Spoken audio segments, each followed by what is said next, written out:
Welcome to this employment presentation from International Student Services at Minneapolis Community and Technical College. We will cover the basic employment options for F-1 international students. A common question we get from international students is, why are the limitations regarding employment so strict? The reason is because the F-1 visa is intended for folks to study in the U.S. and focus on their academic goals rather than come to the U.S. to earn money. There are two main types of employment available to international students: on-campus employment and off-campus employment. Off-campus opportunities are split into two categories, which we will cover later on in the presentation. Next, we are going to focus on how to get an on-campus job. As the name describes, on-campus employment is work you do on campus for departments, such as the library, public safety, or academic success center, among other possibilities. Open positions can be found on the Minneapolis College Career Services Job Bank, which is linked on this slide. To be eligible, you must be enrolled full-time with an active CVIS record, unless you have authorization to enroll less than full-time, which is also known as reduced course load authorization. It's only possible to apply for a Social Security number after receiving a job offer. On-campus jobs at Minneapolis College are always limited to 20 hours a week or less. The first of three possible off-campus authorizations you can receive is Curricular Practical Training, or CPT. CPT is designed to allow students to participate in internships, practicums, or fieldwork in their field of study.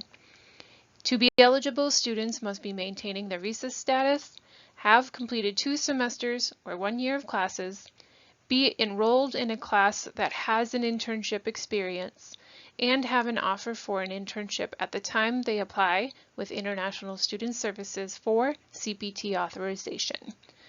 The experience can be paid or unpaid, and also part-time or full-time. CPT must be authorized by the International Student Advisor before the student can begin working. Please note that not all majors have a class in the curriculum that has an internship component, so not all F-1 students are eligible for CPT. Please inquire with your International Student Advisor or your academic advisor to learn more about your eligibility. The CPT application is 1 page. Information required is the course name and number that has the internship component, employer name and address, along with the supervisor contact information. The offer letter must also be submitted along with this application to the International Student Advisor. The most common work authorization students participate in is called optional practical training. This opportunity requires students to apply for a work permit through U.S. Customs and Immigration Services. Most students decide to wait until the last semester of their program to apply with USCIS for OPT and work full-time for a year between graduating and transferring to a bachelor's degree program at a university. This is called post-completion OPT. It is also possible to apply before graduating, but then students are limited to working part-time during the fall and spring semesters. This type of OPT is called pre-completion OPT. The eligibility requirements are completion of 2 semesters of coursework and be in active visa status. Unlike CPT, it is not necessary to have a job before applying for OPT. If the application is approved by USCIS, they will issue an Employment Authorization Document, or EAD, which is the card students can show to employers to prove their legal employment status. With OPT, there is a 90-day limit for students to be unemployed within the 1 year they are authorized to work. Students applying for OPT must allow for 3 to 4 months for USCIS to process the application before they can begin working.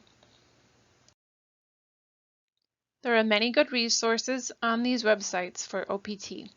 More information about how to apply, including the documentation necessary, is on the next slide. For more information about applying for OPT, please contact your international student advisor. The documents that must be included in the employment authorization application for OPT are: 1. The I-765 application from USCIS. The last link on the previous slide is the site to download both the application and the instructions for the application. 2. The I-94 record, which can be printed off of the Customs and Border Protection website. 3. A copy of your passport. 4. 2 passport-style photos with your name and I-94 number written on the back. 5. A copy of your I-20 with the OPT request, which you can get from your international student advisor. And last, a check or money order for $410 payable to U.S. Department of Homeland Security. Once you have completed the application and gathered all the required documentation, it's time to send it to USCIS. Many folks decide to send the application via regular mail, but it is possible to send it via Courier to ensure it arrives and gets there much faster than regular mail. If you are interested in mailing your OPT application via Courier, a convenient option is to make an account with eShip Global and click on the OPT application. You can pay for the shipping cost through their website, choose between FedEx, UPS, or DHL for the courier, and they will populate the correct address to USCIS. Then you can schedule the pickup of your materials at your convenience from your home or drop it off at the appropriate drop box or store for the courier you chose.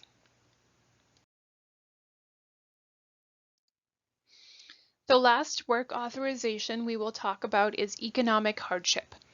This is only for students who have a dramatic and unforeseen situation happen that brings forth financial circumstances that threatens to cut short their program of study. The application for this authorization is the same application from USCIS that is used for OPT.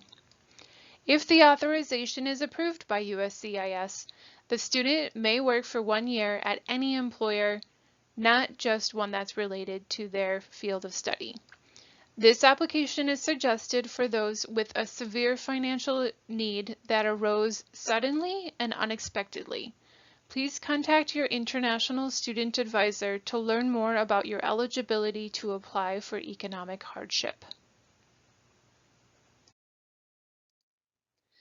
The following resources from U.S. Customs and Immigration Services and the Student and Exchange Visitor Program through the studyinthestates.dhs.gov website have good general information about working in the U.S. as an F-1 international student.